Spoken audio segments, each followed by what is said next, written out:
बंधुओं नमस्कार। इस श्रीमद् भागवत महापुराण में आपने अभी तक सुना कि जिस समय महारास हो रहा था गोपियों के साथ में भगवान श्री कृष्ण का, और श्री कृष्ण बीच में ही अंतर्धान हो गए, और उस समय गोपियों की जो दशा हुई, उनको जो विरह की जो पीड़ा हुई, उसके बारे में आपने सुना है। और आज आगे फिर गोपियाँ किस प्रकार विरह में परेशान होती हैं, आगे चलती है कहानी। और जब विरह में उनको ढूंढते ढूंढते यमुना के पुलिंद पर आ जाती हैं गोपियाँ, तब वो आपस में बात करती हैं। और गोपियाँ विरहावेश में गाने लगी कि प्यारे, तुम्हारे जन्म के कारण वैकुंठ आदि लोकों से भी व्रज की महिमा बढ़ गई है। तभी तो सौंदर्य और मृदुलता की देवी लक्ष्मी जी अपना निवास स्थान वैकुंठ छोड़कर यहाँ नित्य निरंतर निवास करने लगी हैं, इसकी सेवा करने लगी हैं। परंतु प्रियतम, देखो तुम्हारी गोपियाँ, जिन्होंने तुम्हारे चरणों में ही अपने प्राण समर्पित कर रखे हैं, वन वन में भटक कर तुम्हें ढूंढ रही हैं। हमारे प्रेम पूर्ण हृदय के स्वामी, हम तुम्हारे बिना मोल की दासी हैं। तुम शरतकालीन जलाशय में सुंदर से सुंदर सरसिज की कर्णिका के सौंदर्य को चुराने वाले नेत्रों से हमें घायल कर चुके हो। हमारे मनोरथ पूर्ण करने वाले प्राणेश्वर, क्या नेत्रों से मारना वध नहीं है? अस्त्रों से हत्या करना ही वध है। पुरुष शिरोमणे, यमुना जी के विषैले जल से होने वाली मृत्यु, अजगर के रूप में खाने वाले अघासुर, इंद्र की वर्षा, आंधी, बिजली, दावानल, वृषभासुर और व्योमासुर आदि से एवं भिन्न भिन्न अवसरों पर सब प्रकार के भयों से तुमने बार बार हम लोगों की रक्षा की है। तुम केवल यशोदा नंदन ही नहीं हो, समस्त शरीरधारियों के हृदय में रहने वाले उनके साक्षी हो, अंतर्यामी हो। सखे, ब्रह्मा जी की प्रार्थना से विश्व की रक्षा करने के लिए तुम यदुवंश में अवतीर्ण हुए हो। और आगे गोपियां आपस में कह रही हैं कि अपने प्रेमियों की अभिलाषा पूर्ण करने वालों में अग्रगण्य यदुवंश शिरोमणे, जो लोग जन्म मृत्यु रूप संसार के चक्कर से डर कर तुम्हारे चरणों की शरण ग्रहण करते हैं, उन्हें तुम्हारे कमल अपनी छत्र छाया में लेकर अभय कर देते हैं। हमारे प्रियतम, सबकी लालसा अभिलाषाओं को पूर्ण करने वाला वही कर कमल जिससे तुमने लक्ष्मी जी का हाथ पकड़ा है, हमारे सिर पर रख दो। ब्रजवासियों के दुख दूर करने वाले वीर शिरोमणि श्याम सुंदर, तुम्हारी मंद मंद मुस्कान की एक उज्ज्वल रेखा ही तुम्हारे प्रेमी जनों के सारे मान मद को चूर चूर कर देने के लिए पर्याप्त है। और आगे गोपियाँ आपस में कहती हैं, हमारे प्यारे सखा, हमसे रूठो मत, प्रेम करो। हम तो तुम्हारी दासी हैं, तुम्हारे चरणों पर निछावन हैं। हम अबलाओं को अपना वह परम सुंदर सांवला सांवला मुख कमल दिखलाओ। तुम्हारे चरण कमल शरणागत प्राणियों के सारे पापों को नष्ट कर देते हैं। वे समस्त सौंदर्य माधुर्य की खान हैं, और स्वयं लक्ष्मी जी उनकी सेवा करती रहती हैं। तुम उन्हीं चरणों से हमारे बछड़ों के पीछे पीछे चलते हो, और हमारे लिए उन्हें सांप के फणों तक पर रखने में भी तुमने संकोच नहीं किया। हमारा हृदय तुम्हारी विरह व्यथा की आग से जल रहा है। तुम्हारी मिलन की आकांक्षा हमें सता रही है। तुम अपने वे ही चरण हमारे वक्ष स्थल पर रखकर हमारे हृदय की ज्वाला को शांत कर दो। कमल नयन, तुम्हारी वाणी कितनी मधुर है, उसका एक एक पद, एक एक शब्द, एक एक अक्षर मधुराति मधुर है।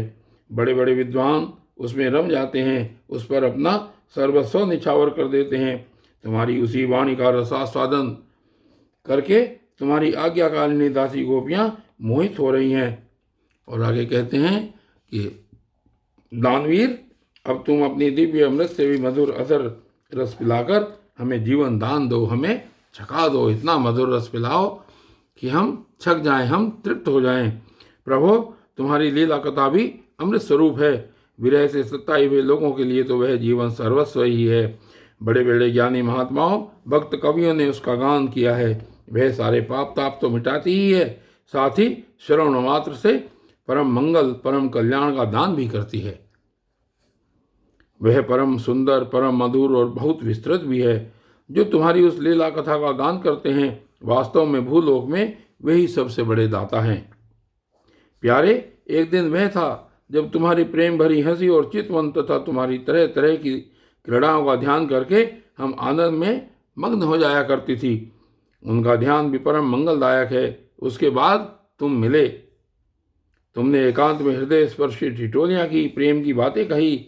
हमारे कपटी मित्र अब वे सब बातें याद आकर हमारे मन को बहुत ही क्षुब्ध किए देती हैं। हमारे प्यारे स्वामी, तुम्हारे चरण कमल से भी सुकोमल और सुंदर हैं। जब तुम गौओं को चराने के लिए ब्रज से निकलते हो, तब यह सोचकर कि तुम्हारे वे युगल चरण कंकड़, तिनके और कुछ कांटे गड़ जाने से कष्ट पाते होंगे, हमारा मन बेचैन हो जाता है। हमें बड़ा दुख होता है।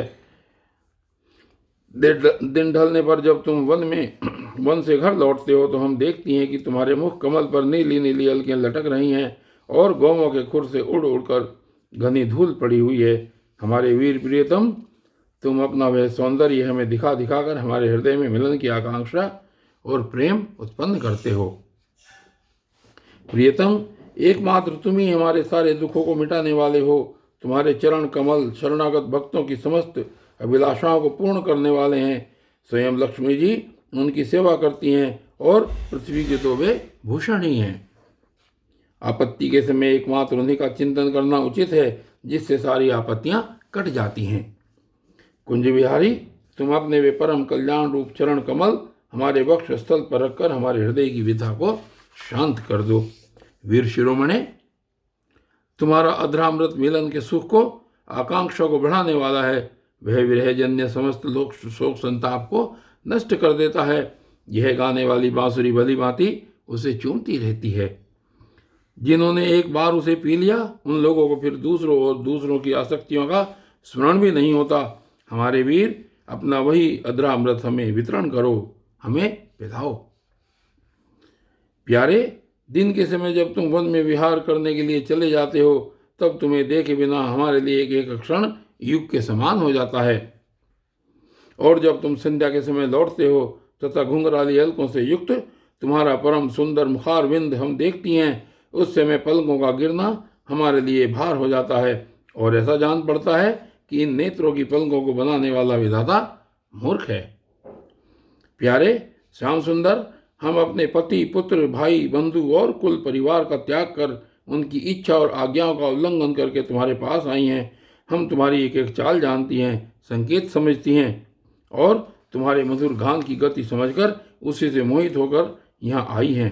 कपटी, इस प्रकार रात्रि के समय आई हुई युवतियों को तुम्हारे सिवा और कौन छोड़ सकता है। प्यारे, एकांत में तुम मिलन की आकांक्षा, प्रेम भाव को जगाने वाली बातें करते थे, ठिठोली करके हमें छेड़ते थे। तुम प्रेम भरी चितवन से हमारी ओर देखकर मुस्कुरा देते थे और हम देखती थी तुम्हारा वह विशाल वक्षस्थल जिस पर लक्ष्मी जी नित्य निरंतर निवास करती हैं।